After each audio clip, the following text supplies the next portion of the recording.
Matko. Dobar dan i dobroveče, ponovo poštovani gledaoci. Hvala vam puno svima što pratite gledate kanal. Gost ove emisije sa velikim zadovoljstvom jeste ponovo Velimir Abramović. Hvala vam puno ponovo što ste došli da gostujete. Hvala vama, dragi Marko, ovo je poslednji podcast jer imam sada ekskluzivni ugovor sa Nenadom Torontom, 300 evra po emisiji, pa ne mogu, osim na RTS-u, ne mogu više da nastupam. Ali evo, danas pričamo ozbiljno o svemu. Da, nedavno su baš videli jedan novi incident na Kosovu, u manastiru Banjsk. Šta se ovde zapravo dogodilo i da li ovde ima neka veća pozadina? Mislim, znamo i Simpsonovi su, eto to, pričali ono Kosovo, pa atom. Kako vi komentarište? Pa da vam kažem, to je jedna...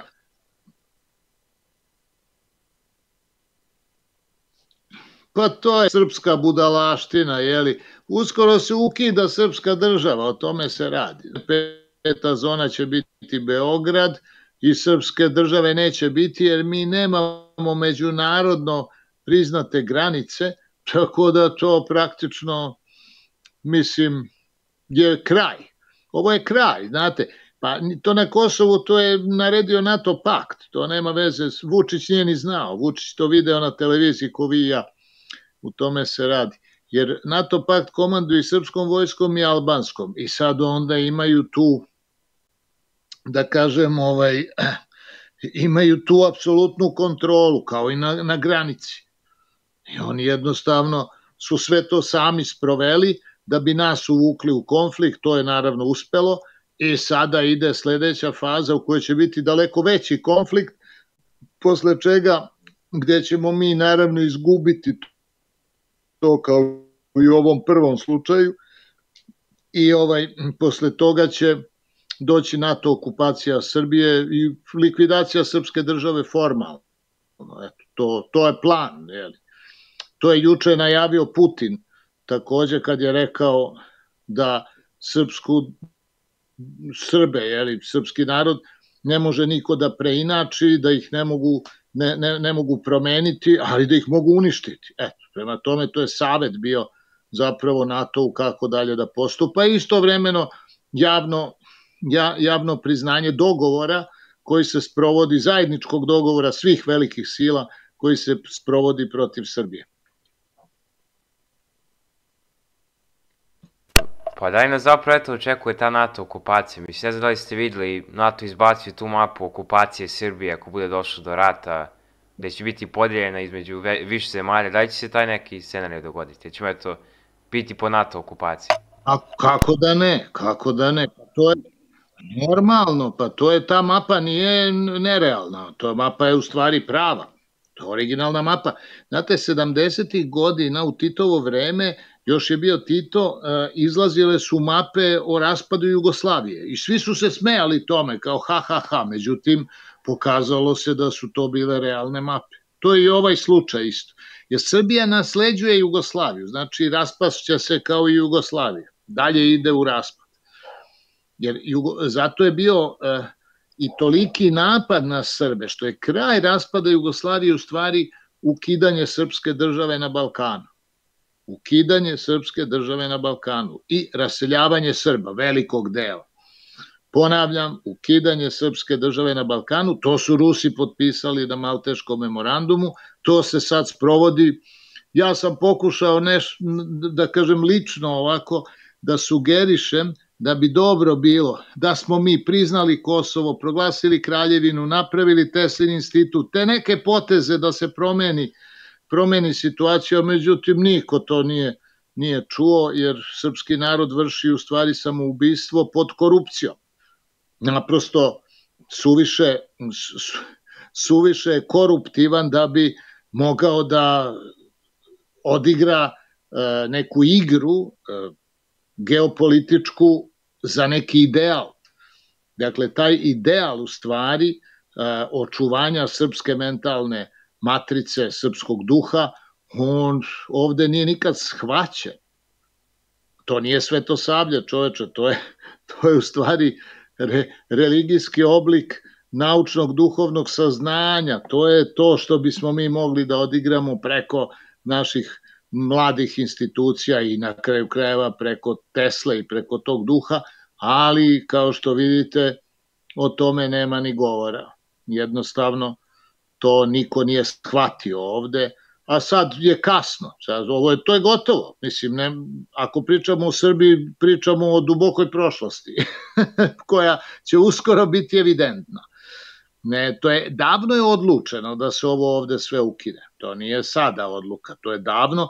Mi smo ne samo pristali na to prećutno, nego nismo shvatili da se to dešava, a onda smo maksimalno sarađivali na tome i sad se to realizuje tačno po fazama. Ovo je prva faza, ovaj mali sukob na Kosovu, druga faza će biti veći sukob na Kosovu, to sledi, posle toga ide NATO okupacija i to je to. I onda to na dugi rok, Beograd će biti splav u stvari, jedan mesto za zabavu, jedan kupleraj za strane agente, za pranje novca i tako dalje. U Beogradu će se dobro živeti, kao što se dobro živelo i u Saigonu, dok nisu došli oni drugi. Tako da sledeće vreme neće biti loše ovde, dok će drugi deo Srbije biti okupiran od NATO. To je sve potpisano već, znate. To je potpisano, Rusi se saglasili, evo to je Putin juče praktično rekao, naravno nije rekao ovim rečima, nego je rekao Srbi će se boriti protiv celog sveta i niko njima ne može ništa. To je zavitlavanje, čak nije ni rekao, nije kulturno. Ne govori se tako jednom umirećem narodu, ali eto, čuli smo to juče. Pa eto, baš aktualan video je bio taj video Vučića i Parizera, da eto, smanjuje sad cenu Parizer, tih drugih proizvoda. Šta vi mislite, eto, šta je to, zaglupljivanje naroda? Nije, to je ruganje sa srpskim narodom kompletno. Vi date rudnike Kinezima, date željezaru, date Rusima energetiku, date poljoprivredu Arapima i onda kažete vi bednici, siromasi, evo, možete još uvek da jedete Parizer, znači možete da preživite jedući đubre sa kontejnera, je li tako? To je ta priča.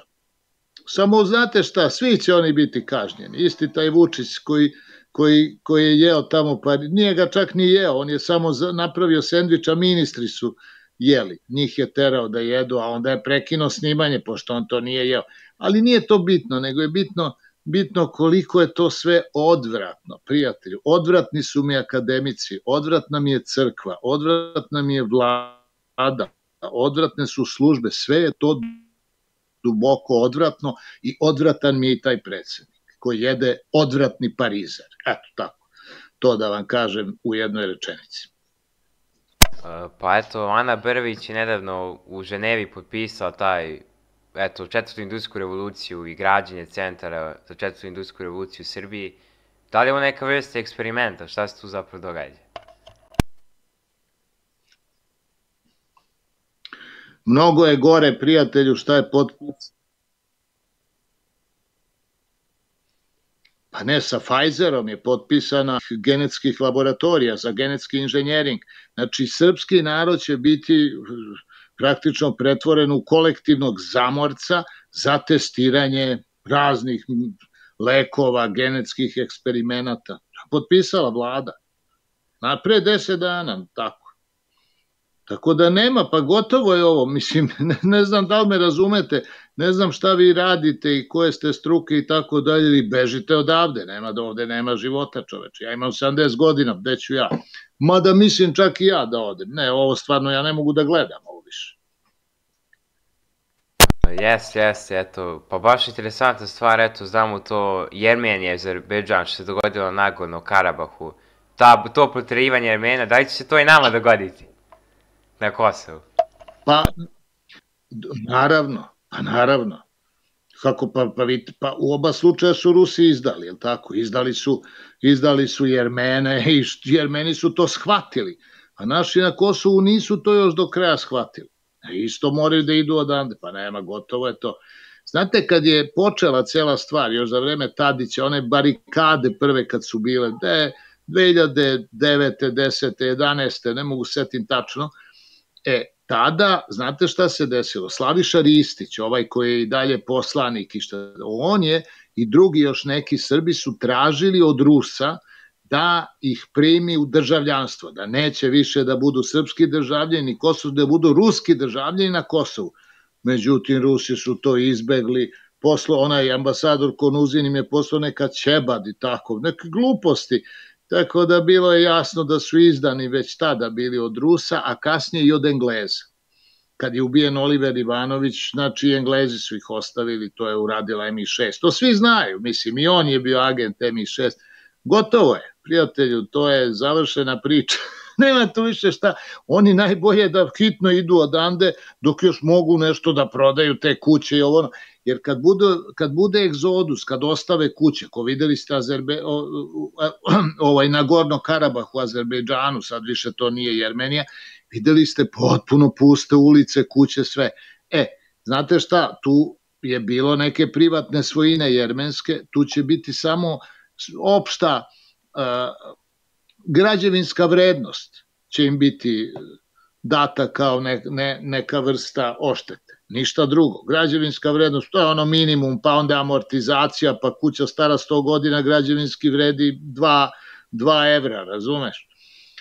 Šta će tu da se radi? To će isto biti na severu Kosova. Najpametniji su oni koji su na vreme prodali i otišli. I to ne u Srbiju, nego dalje. Negde gde mogu da školuju decu zaista kako treba i da se uključe u zemlje u kojima može da se živi. Jer u Srbiji to nije moguće. Pogledajte samo ove cene koje svaki dan skaču, čovječe. Isto grožđe koje sam kupio za 170 dinara prošle nedelje, danas sam kupio za 250. Ko da izdrži taj porast cena, potpuno istu vrstu grožđa u istoj radnji. Kaže, šta je bre ovo? Istu količinu, naravno. Tako da bežite dok možete. To je, nema tu druge. A ako nećete da bežite, onda pitajte Radojičića koliko plaća samoubistvo na Kosovu. Koliko plaća ove nesretnike naše koji su tamo izvršili samoubistvo za neke sitne pare. Strašno. Mislim, prosto nedopustivo je. Da, mislim, sad eto, Tesla je dosta bio, eto, od zapada, od celog sveta, neki način ozlogašen, bili su protiv njega. Zašto su toliko mezili Teslu iz zapada, eto, sveta? Niko nije mrzeo Teslu, nego se on sukobio prvo sa velikim kapitalom, jer je hteo besplatno da daje energiju, da gradi novu civilizaciju, dogovorio se sa JP Morganom i JP dok je mogao, on je plaćao te eksperimente i on u jednom trenutku više nije mogao, jer JP nije bio vlasnik kapitala, to je bio Rothschild. I onda mu je to blokirano. Međutim, Tesla je živeo posle 1000 vreme, radio, imao laboratoriju i praktično napravio potpuno novu fiziku, dokumentaciju te nove fizike, veliki deo dokumentacije imate u muzeju, u Teslinom arhivu, ali se to uopšte ne koristi. Radi se o 37.000 stranica sa eksperimentima, sa potpuno novom, kažem, novom fizikom, znači ne kvantnom mehanikom, ne relativizmom, nego jedan treći put u fizici koji nije obična tehnologija, nego ima i nivo morala, znači shvatanje kosmoloških zakona, tvorca i načina na koji čovek treba da koristi naučna otkrića da bi bio harmonizovan sa kosmičkim okruženjem, sa univerzumom. To sve stoji kod nas, ali ja 20 godina se zalažem za to da se napravi Teslin institut, da se ponove eksperimenti, da to bude univerzitet, laboratorija za etarsku fiziku.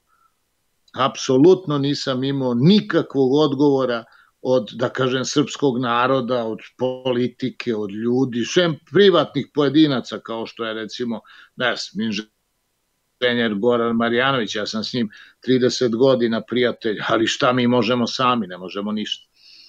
I tako. U jednom trenutku Novak je bio zainteresovan, pomogao je nešto i onda je začutao. Verovatno mu ne daju da se bavi Teslom. Ja ne znam, to on zna, ali nije mi dao nikakvo objašnjenje.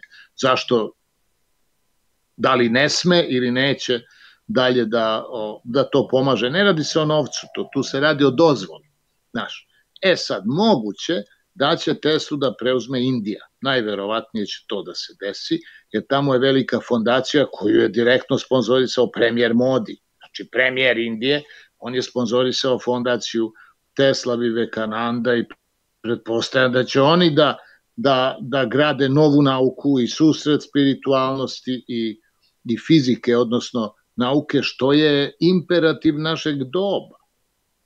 Mi to moramo da uradimo, ne može nauka bez spiritualnosti, ona je potpuno slepa, nesvesna.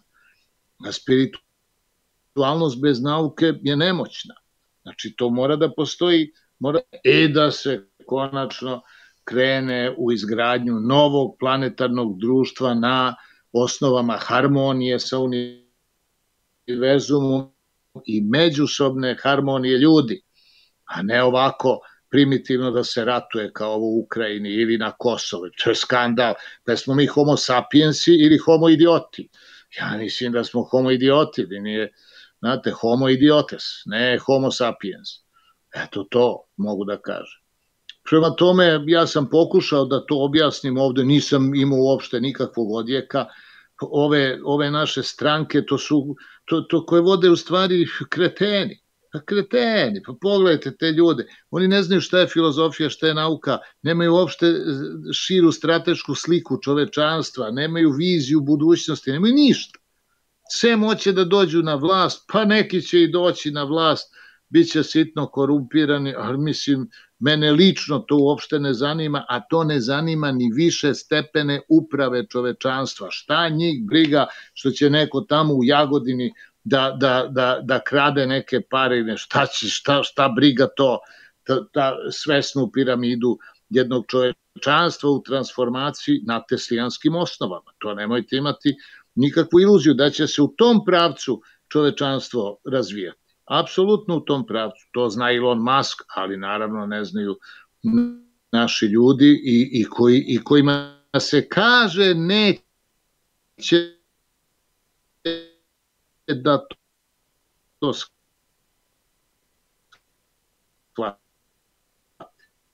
Apsolutno neće. A ako donekle i shvataju, onda kažu, šta to meni donosi? Znači, ja treba da radim i da ulažem pare, pa ko zna ko će od toga imati koristi.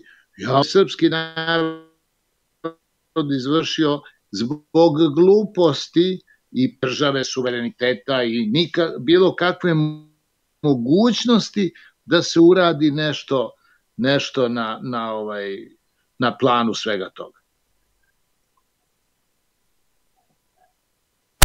Pa da, mislim, znamo taj projekat Tesline besplatne struje. Da li možete malo više gledalcima o tome da objasnite? Pa ionosfera koja je mozak čovečanstva ima ogromne elektropotencijale, 50 do 70 km, zavisno da li je leto ili zima, leti 70, zimi 50 km, to je u stvari nivo na kom, mislim, visina iznad površine tla na kome funkcioniše ionosfera. Ako napravite provodnik do ionosfere, što je Tesla uradio Coulomb Wardenclyffe, jer on na onoj kupoli, on je imao ultravioletne lampe koje su ionizovale vazduh vrlo snažno, tako da je on napravio provodnik. Ionizovana atmosfera provodi elektricitet.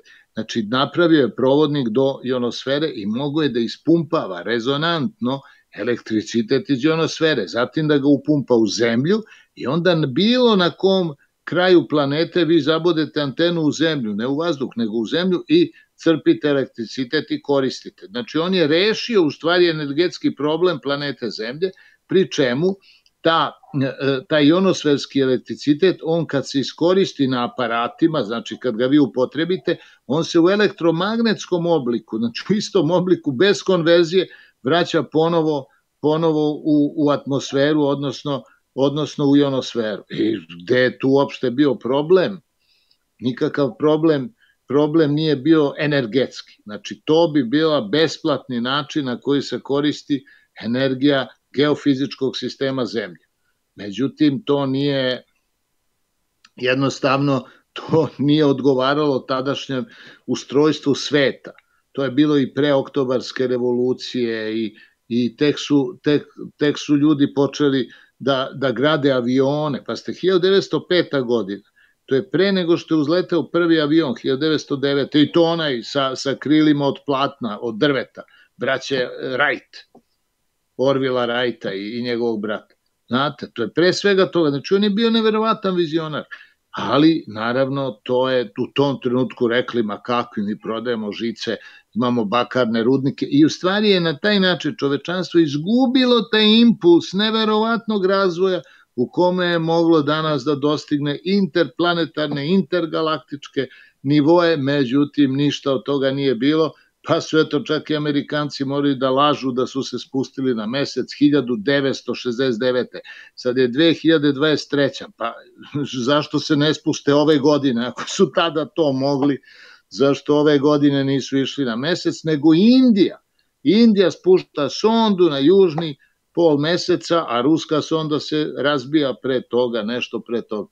Tako da, verujte mi, nauka mora da se resetuje kompletno, ne samo nauka, nego i cela civilizacija, da bismo mi prešli u neki novi nivo, neki novi stadijum života, u stvari planete, jer sad ima veliki broj ljudi i taj veliki broj ljudi, on mora na neki način da štedi resurse planete ili da ih uopšte ne koristi, da koristi resurse etra.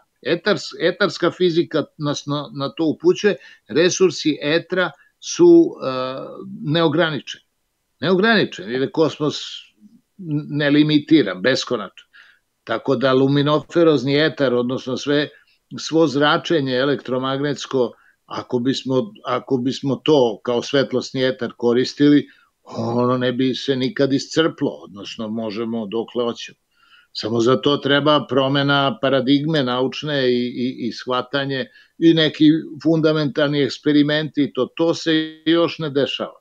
To vidjet ćemo šta ovih godina, ako se to ne promeni, onda će planeta da uđe u fazu destrukcije, pa ćemo mi kao peta rasa da uništimo peti put rasu na planeti Zemlji, odnosno civilizaciju, i da pređemo ponovo od početka, opet od kamenog doba, dok ne naučimo lekciju. To je isti princip kao za reinkarnacije. Ako niste naučili lekciju u ovom životu, onda se reinkarnirate i ponovo idete u prvi osnovne. Tako kako važi za pojedinca, važi i za celokupno čovečanstvo.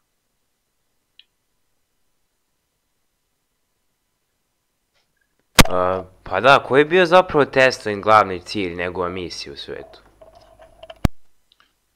Teslin glavni cilj je čovečanstvo usaglašeno sa kosmološkim zakonodavstvom koje je dato od Boga. Pazi, neprekršivi zakoni fizike i kosmologije su takvi da ih čovek ne može izmeniti, zato su neprekršivi. Pa onda šta, to su Božji zakoni. Jedino nauka proučava Božje zakone. Sve ove druge, recimo pravne nauke, šta one ispituju? One ispituju Božje zakone, nego šta je rekao Džingis Kan, šta je rekao car Dušan, šta je rekao, ne znam, precedentno pravo anglosaksonsko, šta je reklo kanonsko pravo francusko, budalaštine neke proučava, to sve mi možda se dogovorimo, jednostavno se dogovorimo drugčije, razumete, ali ajde izmenite vi zakon fizike, izmenite zakon gravitacije, zakon poluge, zakon indukcije, Lencovo pravilo, stalno to navodim kao osnovne, koje svako zna, te zakone koji išu u osnovnu školu, ima u fiziku. Prema tome, ajde nek to izmeni neko ako može. Ne može niko da izmeni, pa to su božanski zakoni. Naravno, a ne božanski zakon, ne znam, ne ubi bližnjega svoga, pa eno ti ratovi, kako onda može da postoji zlo ako je to božanski zakon? Onda bi moglo zlo uopšte da postoji u kosmosu. A očigledno da nije tako, znači to nije Božji zakon, a zakon gravitacije jeste. Pa da, eto, baš smo nedavno videli tu posetu Zelenskom Kanadi, i eto, bio je tamo i ono interesantno nacistički SS oficir, ne znam da li ste čuli te vesti, kako komentarišete to?